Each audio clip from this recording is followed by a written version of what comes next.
En 1994, un hombre fue arrestado en Kentucky luego de la desaparición de su hijo.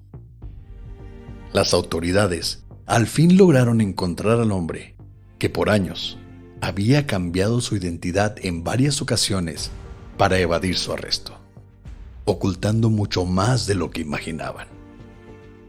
Esta es la historia de Franklin Delano Floyd.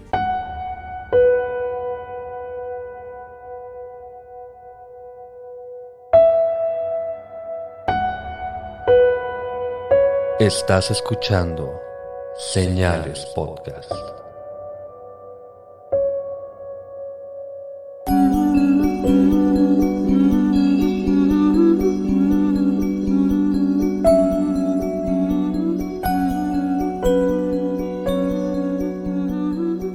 Buenas noches y gracias por acompañarnos en un nuevo episodio de Señales Podcast. Les agradecemos a todos su paciencia y estamos de vuelta, Pepe.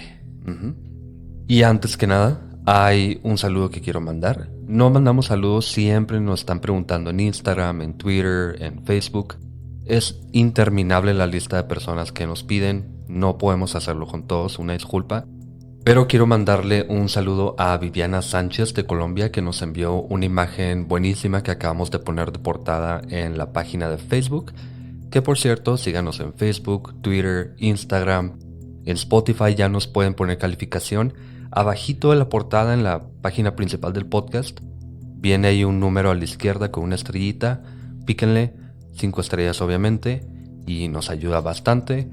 Suscríbanse en YouTube también, déjenos comentarios, denle un like, todo. O denle dislike, que ya no se pueden ver. Sí, ya no importa eso, pero no, mejor denle un like. Sí, dejen sus comentarios, sugerencias de cualquier tema que les parezca muy interesante, alguna situación que les haya pasado personalmente, si tienen fotos, videos de cosas que les hayan pasado que estén fuera de lo común, nos las pueden hacer llegar por Facebook a la página de Señales Podcast, a Instagram a Señales Podcast o a nuestros Instagram personales, como el mío que es oscar.cenales. El mío es pepe.perez.s, o también mándelo a contacto@cenalespodcast.com. Siempre dice Cenales porque la ñ nada más se usa en Latinoamérica. Sí, fue un error ponerle señales porque nada nos permite ñ. Pero en fin. Recuerden también, todavía no se va el invierno en muchos lugares. Aún pueden adquirir su sudadera de Señales Podcast en chunchos.mx, su termo para el café en masterlaser.com.mx, o más fácil, métanse a señalespodcast.com/mercancía. Muy bien. Ahora, Pepe, después de tanto Omicron, de tanto frío, tanto semáforo casi rojo aquí en Chihuahua, por fin se nos va a hacer otro episodio. Sí. Pero algo de este capítulo, güey, es que va a estar Delano. Estaba muy presente de qué ibas a decir del apellido de este señor. Y bueno, no esperaba menos. No, de hecho estaba esperando que pudiéramos dar la introducción del episodio para hablar de este señor que está Delano. Franklin Delano Floyd. Franklin Delano Floyd nació el 17 de junio de 1943 en Barnesville, Georgia, y fue el quinto hijo de Thomas y Della Floyd. Pero cuando Franklin tenía apenas 1 año de edad, su padre, un alcohólico que trabajaba en un molino de algodón, murió a causa de insuficiencias renal y hepática, a sus solo 32 años de edad. Ya para esa edad, el alcohol le tenía destrozado todo por dentro. Así que no sabemos mucho, pero esto nos hace saber cómo estaba la situación familiar. Por lo que su madre, de apenas 29 años, tomó a los niños y regresó a casa de los abuelos, con quienes ahora vivían en un pequeño apartamento.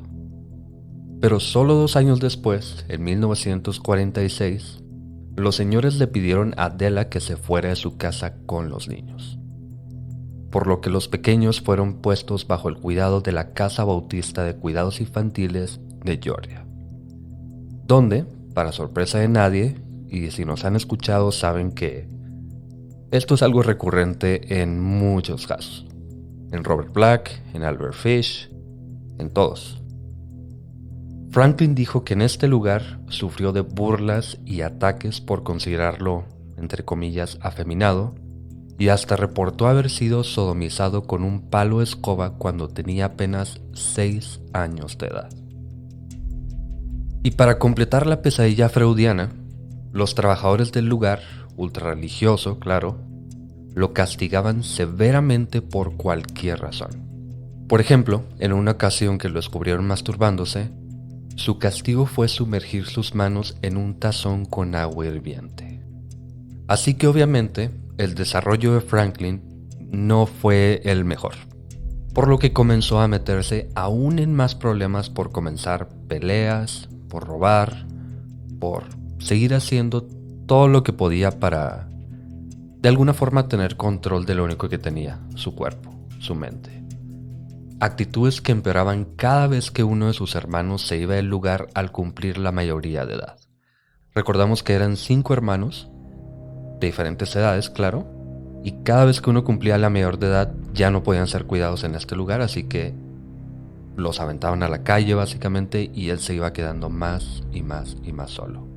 Y obviamente tenía menos gente que quería, en la que confiaba, y pues claro, aumentaba su deseo de llamar la atención. Peor todavía, en 1957, teniendo apenas 14 años, la última de sus hermanas se fue a hacer su vida, dejando solo al pobre Franklin en el hogar de cuidados. Y aunque no se metió en problemas inmediatamente, 2 años después logró escaparse del lugar una noche y se metió a una casa cercana a robar comida. Aunque para su fortuna, los directivos hablaron con una de las hermanas, Dorothy, quien para entonces ya se había casado y vivía en Carolina del Norte. Y le explicaron que tenía 2 opciones: hacerse cargo de su hermano a cambio de no presentar cargos, o lo entregarían a las autoridades. Así que, como buena hermana, Dorothy fue por Franklin, quien ya tenía 16 años de edad. A pesar de su situación, al menos tuvo un poquito de ayuda y piedad de su hermana, pero ya para 16 años, después de pasar por todo esto, nadie le iba a cambiar nada. No, ya en ese momento ya estás formado, sobre todo si te escapaste, ya fuiste creando en tu mente que la única forma de tener control sobre tu vida es robar, causar problemas. Y más ahora que, bueno, mejor no nos adelantemos. No. Pero claro que la historia no termina ahí. Al poco tiempo, Dorothy corrió a Franklin de su casa, por lo que el joven viajó a Indianápolis en busca de su madre, solo para enterarse de que su madre se había casado 3 veces en los últimos 9 años, y luego de divorciarse la última vez, recurrió a ser trabajadora sexual para mantenerse. Como Franklin había pasado toda su vida haciendo nada, él y su madre pensaron que la mejor opción era enlistarlo en el ejército. Vengo cayendo en cuenta, se acaba de terminar la Segunda Guerra Mundial, comienza la Guerra Fría. No sé si pensaron muy bien en esto o si estuvieran muy al tanto de la situación, pero te das cuenta de la situación en la que estaban. Su madre tenía un trabajo, tenía que mantenerse de alguna forma. No es el mejor trabajo, hay que dejarlo claro. Y ya, yo creo que ya estaban desesperados como para mandarlo al ejército después de todo esto. Sí, supongo que ella no quería que su hijo estuviera en ese ámbito en el que ella se desenvolvía debido a su trabajo. Entonces optó por mandarlo a que el gobierno lo cuidara, ¿no? Y como tú mencionaste, se acaba de terminar la Segunda Guerra Mundial. Estados Unidos se colgó la medalla de campeón del mundo. El ejército les ofrecía escuela, les ofrecía un trabajo bien pagado. Y como todos los chicos en ese entonces estaban enlistándose en el ejército, pues no lo veo como mala opción. Mejor que estar en la calle. Así que falsificaron sus documentos, con los que viajó a una base militar en California. Pero solo 6 meses luego, el ejército descubrió que sus documentos eran falsos y terminó siendo expulsado. Para entrar al ejército, la edad mínima son los 17 años y necesitas tener un permiso de tus padres firmados o tener los 18 años y entrar como un adulto. Pero como él tenía 16 años, tuvieron que conseguir los papeles falsos. Y en el ejército no podían hacerse cargo de menores, entonces, para afuera. Y no recuerdo dónde leí esto, pero fue algo más reciente, bastante más reciente. Al parecer, hacer esto puede llevarte a la cárcel. No sé por qué a él no le metieron algún cargo, por qué no se metió en problemas, cosas así. Pero por suerte simplemente lo dejaron ir. Yo supongo que porque en ese momento, como mencioné ya antes, como Estados Unidos acaba de ganar la guerra, mucha gente quería estar en el ejército. No creo, porque aunque ganaron, sufrieron muchas pérdidas y la mayoría más bien fueron, ¿cómo se dice? Llamados. No precisamente se metieron al ejército porque sí. Pero una vez acabada la guerra, supongo que ya era más... yo quiero ser como mi primo que se fue a pelear y mató japoneses y nazis. Bueno, quién sabe. Pero bueno, terminó en la calle. Ahora sin trabajo y sin hogar, Franklin intentó regresar con su madre. Pero para sorpresa de nadie, jamás logró encontrarla de nuevo. Así que Franklin ahora era un vagabundo por los Estados Unidos y luego se enteraría de que su madre murió el 2 de julio de 1968 en Chicago, Illinois. Pero Pepe, ¿qué pasó con Franklin desde que lo expulsaron del ejército?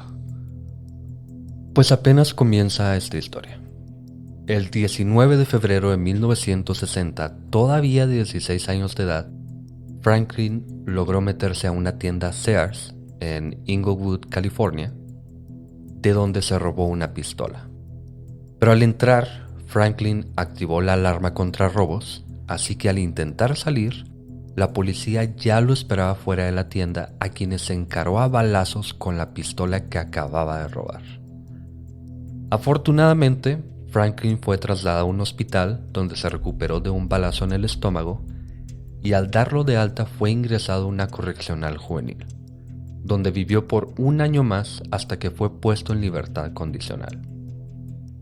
Pero, como esperaríamos de Franklin, el joven violó su libertad condicional al viajar a Canadá con uno de sus amigos, donde querían pasar unos días pescando. Pero violaba su libertad condicional viajar. Así que fue arrestado y trasladado a la correccional el 1 de noviembre de 1961, donde se quedó hasta mayo de 1962, cuando fue liberado al fin a solo un mes de cumplir 19 años. Ahora de 19 años, y luego de pasar toda su juventud encerrado o de vagabundo, Franklin parece que quiere establecer su vida. Y ese mismo mes logró ser contratado en el Aeropuerto Internacional de Atlanta, Georgia. Pero, apenas el siguiente mes de junio, Franklin secuestró a una niña de solo 4 años de edad de un salón de boliche, a quien asaltó sexualmente en una zona boscosa cerca del lugar.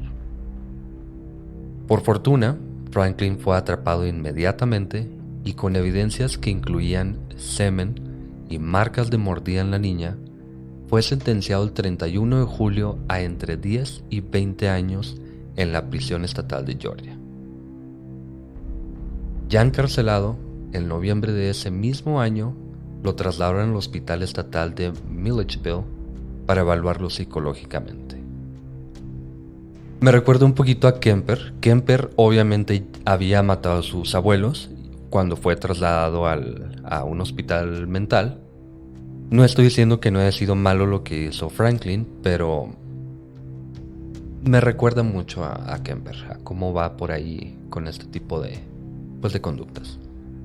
No sabemos qué pasó en este tiempo realmente. Probablemente estaba bajo medicamento y pues parece que no pasa nada. No es una prisión, al menos. Probablemente no están bajo tanta supervisión. Tal vez no haya guardias tan, digamos, malvados como los que le hicieron lo que le hicieron anteriormente. Parece que estaba bien. Pero lo peor es que ahora sí lo merecía. Al principio lo atacaron, lo asaltaron, abusaron de él porque se veía afeminado, por así decirlo, en esos tiempos. Pero ahora que ya atacó a una niña de 4 años, ahora sí merecía que lo metieran a ese lugar donde lo iban a hacer pedazos. Pero no, ahora es donde lo meten a una institución psiquiátrica y se la pasa suavecito. Sí, sin reglas básicamente. Bueno, Sí. quién sabe, en ese tiempo quién sabe, pero yo creo que no era peor que una prisión. Exacto. Pero el 14 de marzo del siguiente año, Franklin fue acompañado con un oftalmólogo, como parte del programa de salud del hospital.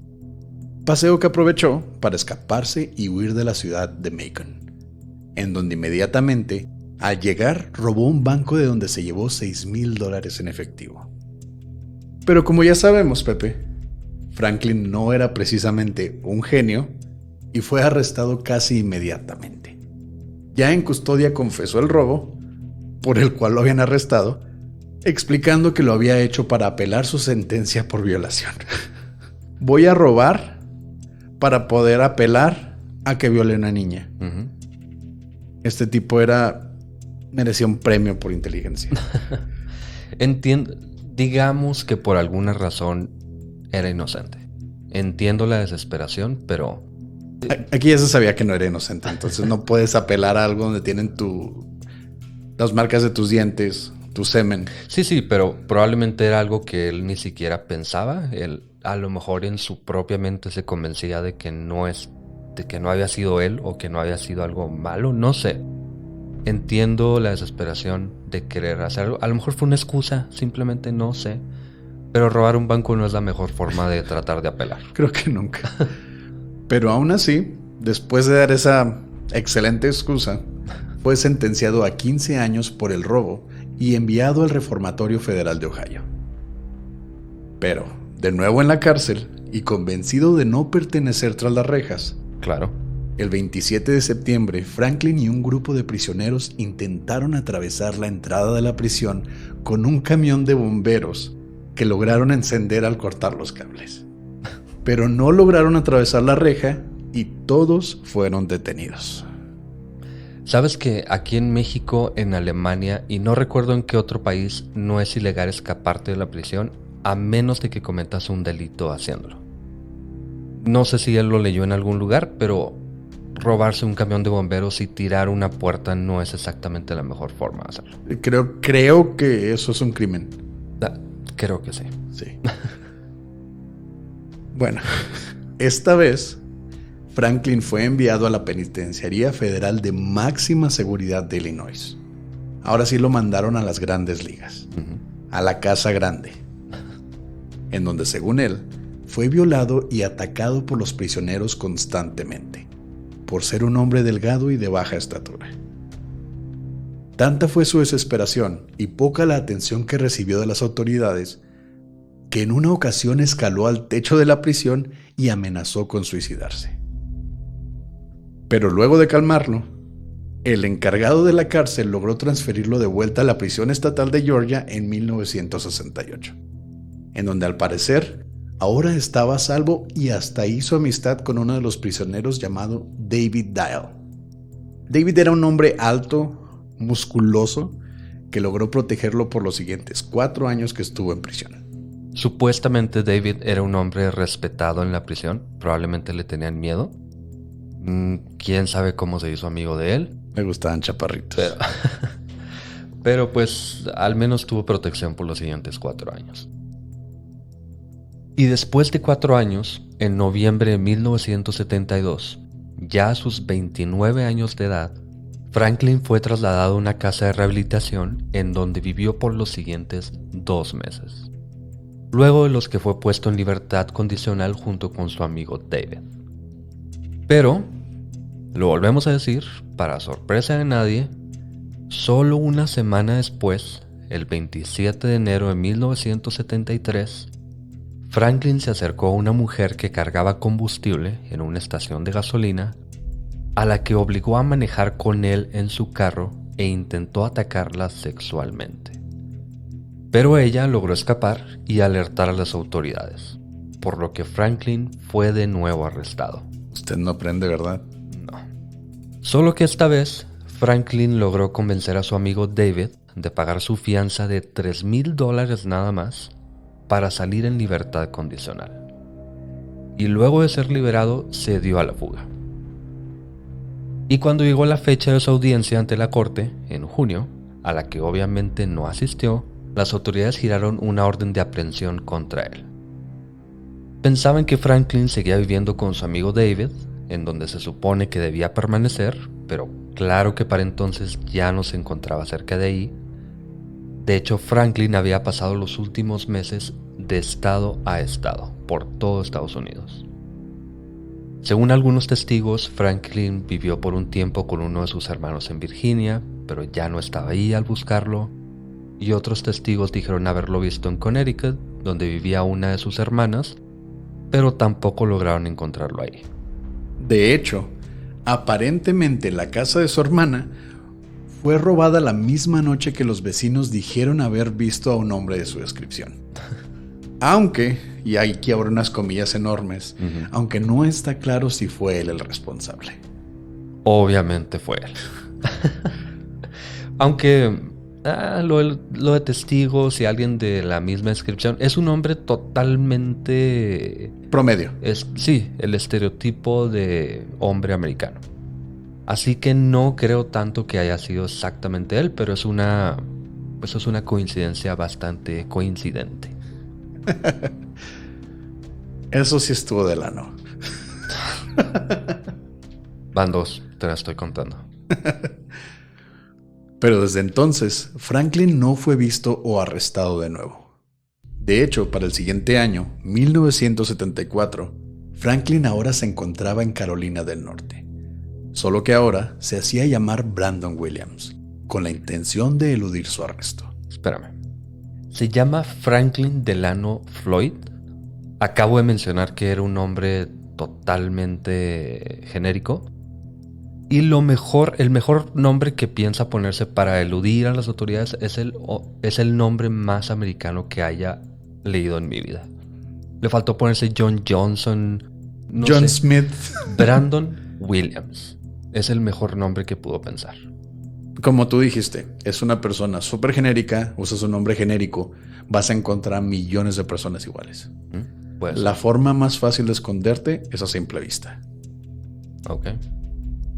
Y fue por este tiempo que Franklin, o mejor dicho, Brandon, conoció a una mujer llamada Sandy Shipman. Sandy Shipman era una mujer ya divorciada en 2 ocasiones y tenía 4 hijos. Susan, de 5 años de edad, que tuvo durante su primer matrimonio, además de los pequeños Philip, de 3 años, Allison, de 2, y Amy, de apenas unos meses de nacida, a quienes tuvo durante su segundo matrimonio. Pero su último matrimonio recién terminado y sus 4 hijos no parecieron ser inconveniente para Brandon, y a solo un mes de comenzar su relación, la pareja se casó y se mudaron a Dallas, Texas.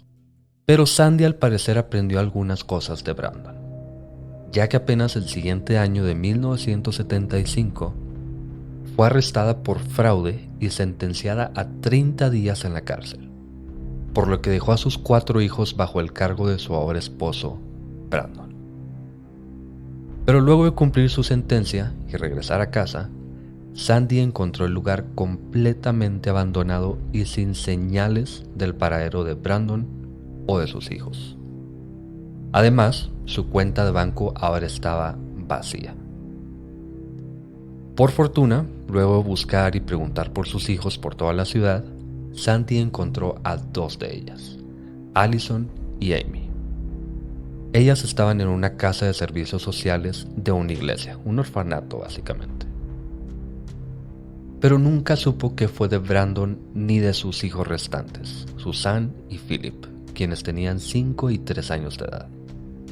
Y aparentemente las autoridades no pudieron o no quisieron levantar reportes de desaparición, pues dijeron que Brandon era padrastro legal de los niños, aunque no está claro que esta fuese la razón.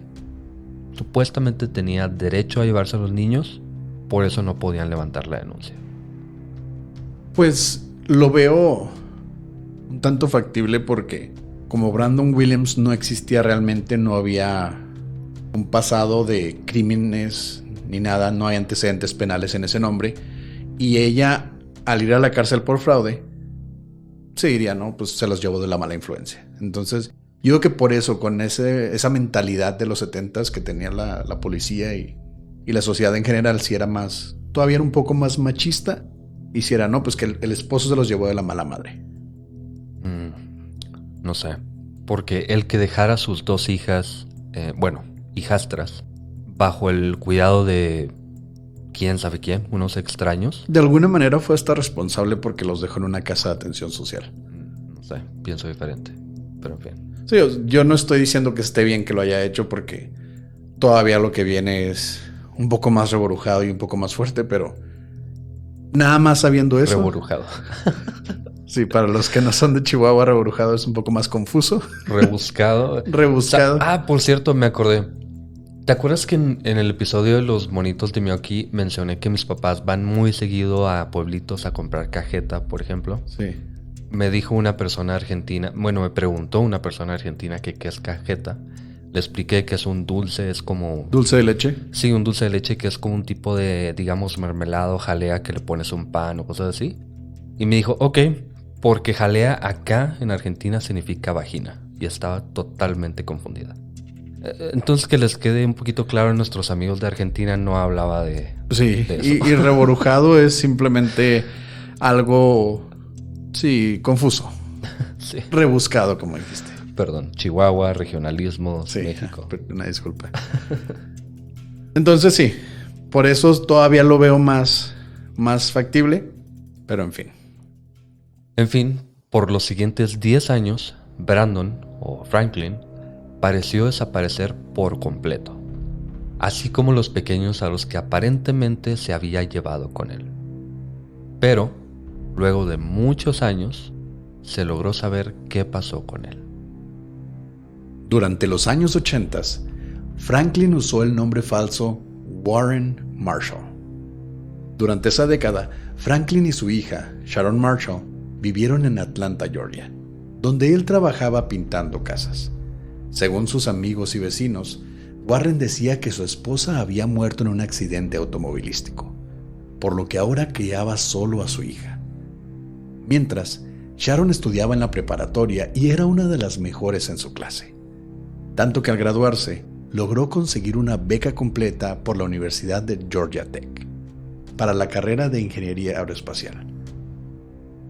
Pero algo no parecía del todo correcto. Durante sus años en la preparatoria, Sharon hizo amistad con una compañera llamada Jennifer Fisher. Según Jennifer y sus padres, Sharon era una niña peculiar. Más allá de tener 14 años y lo que involucra esa edad, Sharon parecía actuar de forma errática y extraña cuando su padre estaba presente. Además, según Jennifer, Sharon tenía su guardarropa lleno de lencería, minifaldas y demás prendas totalmente inapropiadas para una chica de esa edad. Pero Sharon explicó que su padre era quien le compraba esa ropa y que no había problema alguno. En fin, Jennifer y sus padres decidieron simplemente no meterse en sus asuntos, aunque siempre se preguntaron qué era lo que pasaba con ellos.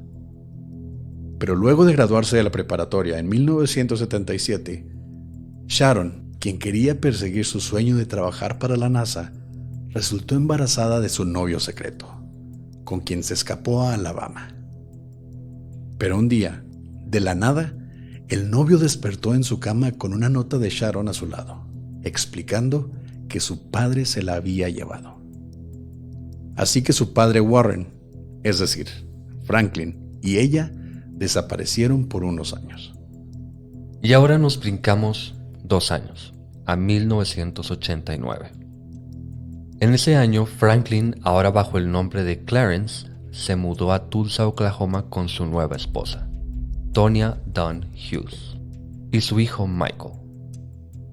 Tonya era una mujer joven y para mantener a su hijo y a su esposo, trabajaba como bailarina exótica en un bar local, en donde sus compañeras notaron que ella llegaba con claros golpes por todo el cuerpo con frecuencia, además de trabajar todos los días de la semana para recabar los $200 que Clarence le exigía para no golpearla.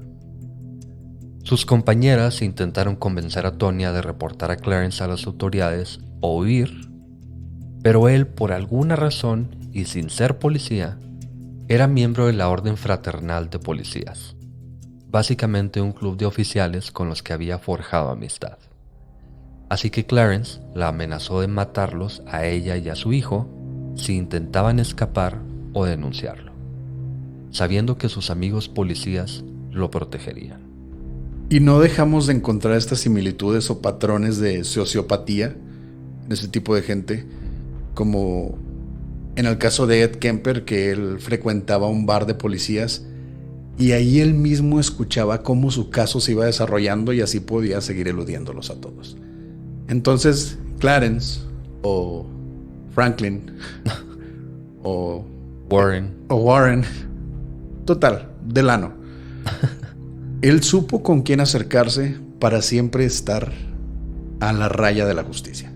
Ni siquiera eso, para tener completa protección. Hasta ahora. Este sí era un descarado. Sí. Pero luego de un año de abuso físico y psicológico, Tonya al fin decidió escapar de una vez y por todas. En abril de 1990, Tonya tenía planeado escapar con un hombre llamado Kevin Brown, un estudiante universitario, con el que tenía una relación secreta.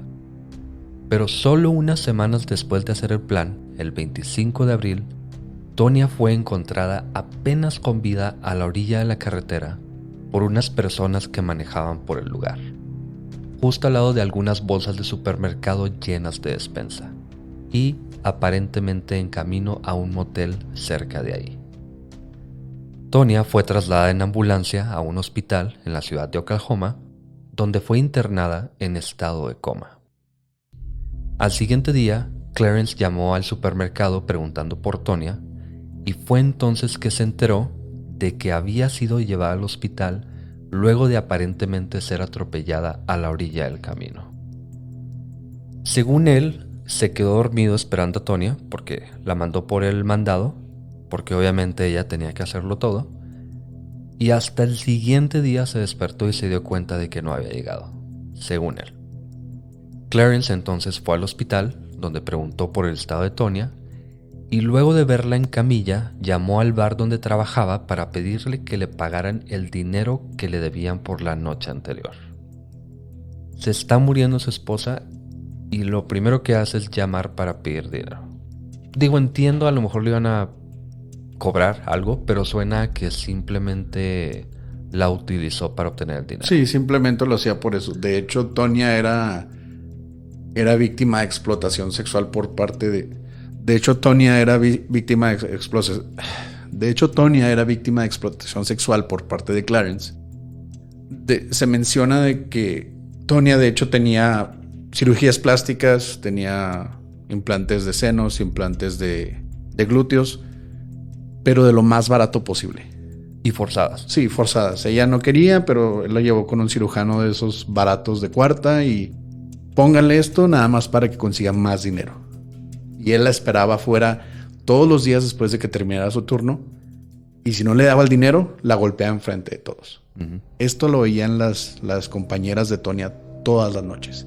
Entonces estoy seguro de que no marcó para pedir su dinero para pagar el hospital. Simplemente quería su dinero para él. Claro. Y luego, muy sospechosamente, hizo un letrero de no molestar o no entrar, visitantes. Sí, no visitantes, lo que sea, con un pedazo de papel y pluma que pidió una enfermera y lo colgó en la puerta del cuarto antes de irse del hospital. Pero ese mismo día, las compañeras de Tonya se enteraron de lo que sucedió y la visitaron al hospital, en donde, primero que nada, ignoraron el letrero que ya sabían que lo había hecho él y pasaron un tiempo con ella. Y ya ahí ellas dijeron que Tonya se movía un poco en ocasiones, respondía aparentemente a sus voces, y hasta los doctores dijeron que, aunque grave, Tonya estaba fuera de peligro y podría recuperarse a pesar del golpe que tenía en la nuca. Pero solo 4 días después, luego de otra visita de Clarence, la salud de Tonya empeoró repentinamente y terminó muriendo el 29 de abril, solo 4 días luego del accidente. Obviamente los doctores y las compañeras de Tonya pensaban que Clarence había sido el responsable. tanto de atropellarla como de haberle hecho algo mientras estaba internada. Pero no tenían pruebas para demostrarlo, por lo que Clarence nunca fue arrestado. Fue cuestionado, pero no se pudo arrestar. Pero mientras se intentaba averiguar lo sucedido, una de las mejores amigas de Tonya, llamada Connie, obtuvo su segundo nombre, Tadlock, en los registros del bar. Era el segundo nombre de Tonya, o lo que había registrado ella. Teniendo esta información, logró ponerse en contacto con su madre. Pero la mujer que contestó el teléfono le explicó que su hija había muerto de neumonía a sus solo 18 meses de edad y había sido enterrada en un cementerio familiar. La identidad de Tonya había sido robada. Con esta información, Clarence fue interrogado, pero luego de confesar que el nombre real de su esposa fallecida era Linda Williams, los oficiales no lograron confirmar su identidad y no pudieron hacer más al respecto. Luego, Clarence entregó al pequeño Michael al Departamento de Servicios Sociales, explicando que necesitaba un tiempo para arreglar la muerte de su madre, y prometió regresar por él en una semana. Pero durante ese tiempo, Connie habló con las autoridades y les dijo del abuso que Clarence había infligido sobre Tonya y el pequeño. Así que el Estado decidió no regresar a Michael a manos de Clarence y fue puesto en adopción temporal por Ernest y Meryl Bean. Según ellos, el pequeño sufría de varios y graves problemas de desarrollo, comportamiento y habla, pero mostraba mejoría con el tiempo. Y 4 años luego, en 1994, comenzaron el proceso de adopción permanente, al fin librando a Michael de las garras de Clarence, o Franklin, o Warren, y mejor aún, O Brandon. o Brandon.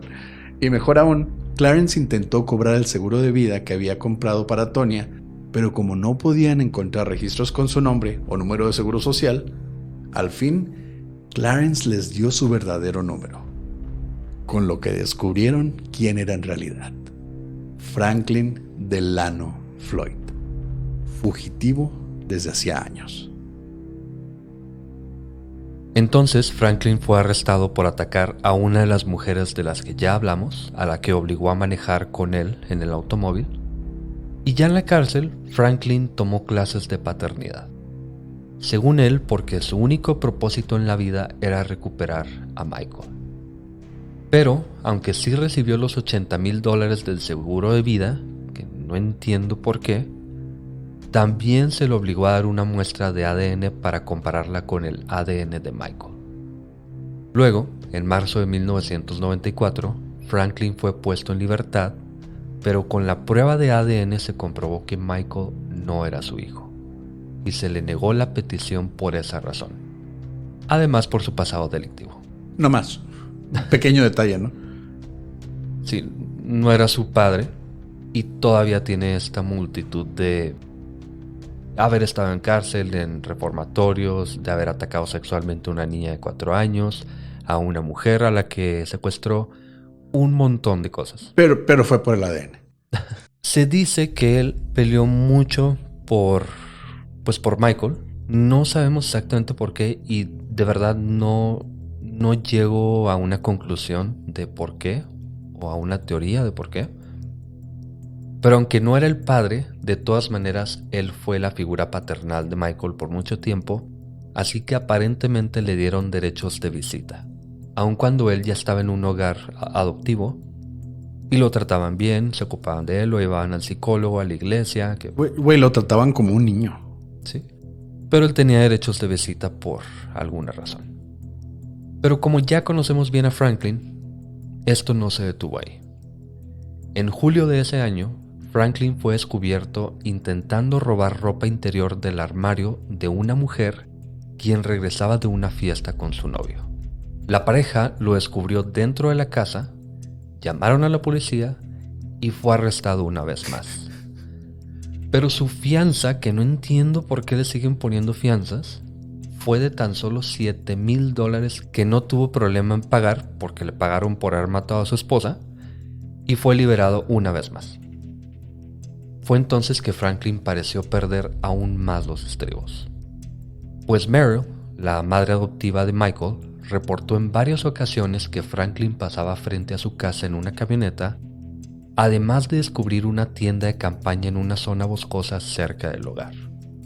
Y aunque no tenían forma de comprobarlo, los padres adoptivos estaban seguros de que Franklin los espiaba desde ahí y planeaba secuestrar al pequeño.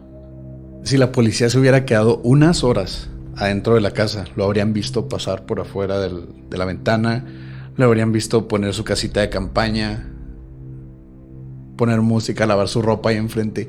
Era impresionante la ineptitud de la policía al no tomar en serio este tipo de sospechas. Qué raro que la policía sea inepta. Sobre todo cuando tienes una persona con un historial tan sucio como lo que tenía Franklin Delano. Van 3. 4.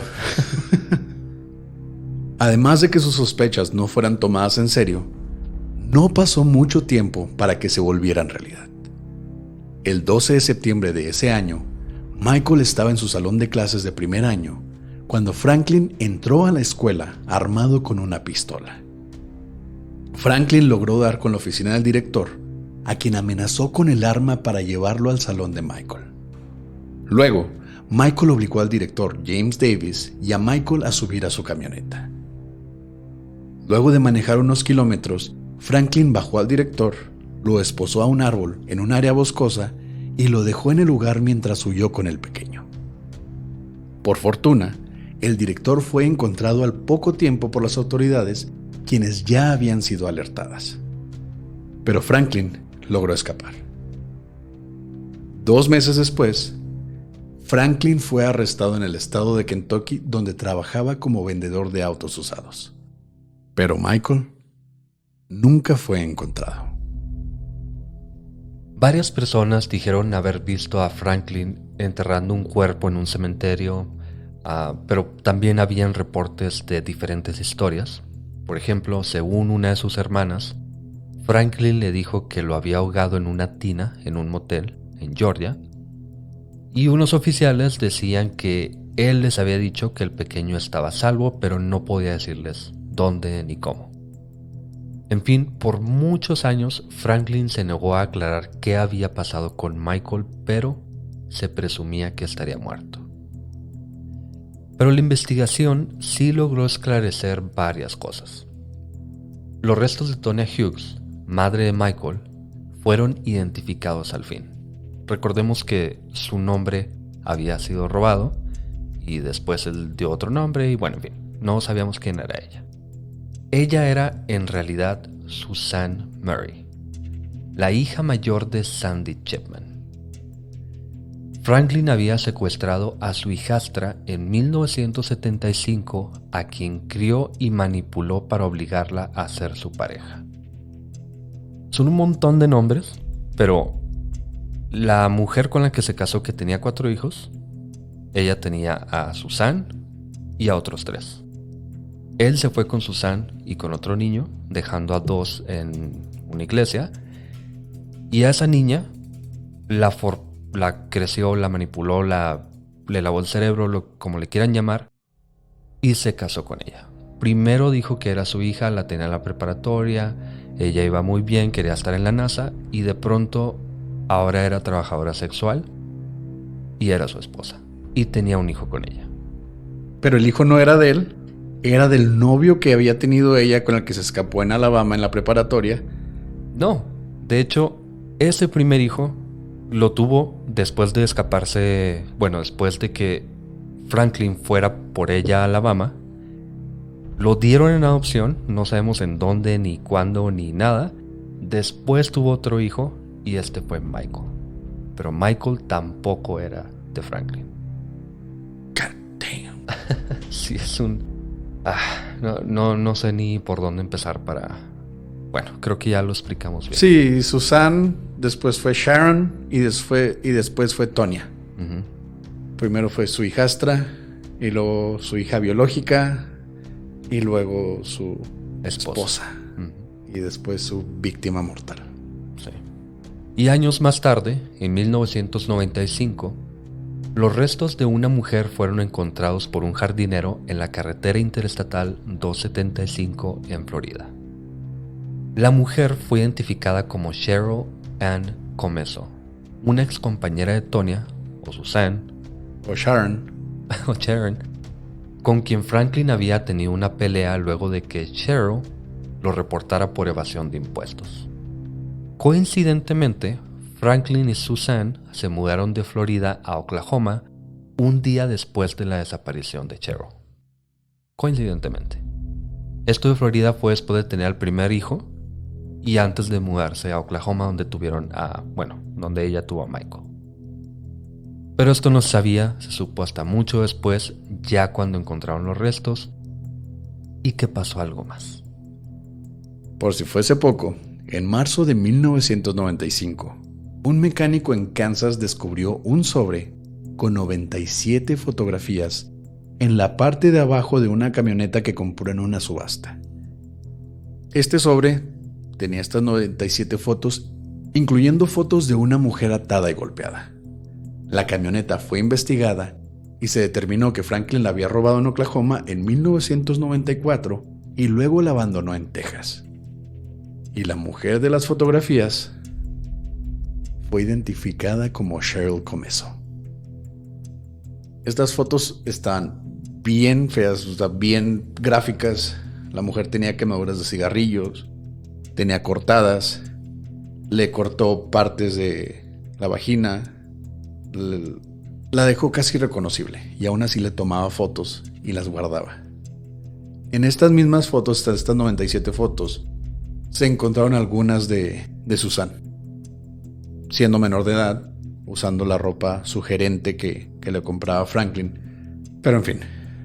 No vi estas fotos y no las quiero ni buscar, pero aparentemente encontraron entre esas fotos de una niña de unos 4 o 5 años de edad. Se cree que era Suzanne, pero no están seguros.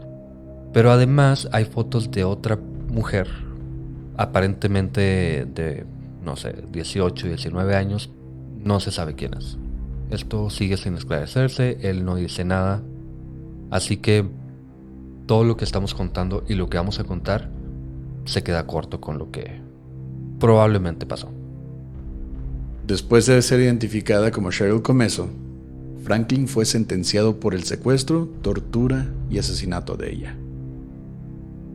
Y ya por terminar, en el año 2014, esperando su sentencia de muerte, Franklin al fin decidió confesar el asesinato de Michael. Según él, el día que lo secuestró, el pequeño de 6 años se mostraba inquieto y molesto, por lo que Franklin perdió la paciencia y, en sus palabras, le disparé 2 veces en la nuca para hacerlo rápido. Según él, quería recuperar a Michael porque era, según él, la única razón de su vida y quién sabe cuánto. Pero justo antes de que comenzáramos a grabar estaba leyendo un artículo. Resulta que más o menos por este tiempo, por 1995 aproximadamente, Franklin tuvo una audiencia y en esa audiencia él dijo, primero que nada, que estaba comprometido con una mujer que conocía desde la primaria y que estaba enamorado completamente de él. Y ella dijo que cuando intentó recuperar a Michael, él se contactó con el padre biológico de Michael, porque recordemos que no era él, y el hombre se llamaba Gregory Hicks. Y él se contactó con él en 1990 diciéndole, Michael es mi hijo, déjamelo a cargo a mí. No entiendo por qué pasa por todo esto, lo secuestra a punta de pistola con el director y lo termina matando simplemente porque el niño estaba, brincando por ahí, haciendo ruido, con esa, no sé si llamarlo maldad siquiera, porque yo pienso que maldad involucra tener el coeficiente. No el coeficiente, tener al menos un poquito de remordimiento de que sabes que está mal lo que estás haciendo, y parece que él ni siquiera sabe. Parece que ni lo toma en cuenta. En fin, las autoridades buscaron por una extensa área por la autopista donde dijo haber tirado el cuerpo, pero no encontraron nada. Se cree que jabalíes salvajes probablemente se comieron sus restos porque ya había sido mucho tiempo y se piensa que jamás va a ser encontrado. Pero no todos son malas noticias, Pepe. En el año 2019, luego de leer esta historia, un hombre se convenció de que él era Philip, el pequeño que desapareció en 1975, hijo de Sandy Shipman, la ex esposa de Franklin, y luego de hacerse una prueba de ADN, se comprobó que, en efecto, él era el hijo perdido de Sandy. Por fortuna, luego de ser abandonado por Franklin, el pequeño fue adoptado y criado en un buen hogar. Franklin Delano Floyd sigue esperando su ejecución, aunque posiblemente muera encerrado. A la fecha, sufre varios problemas de salud a sus 78 años de edad. Gracias por escuchar Señales Podcast. Buenas noches.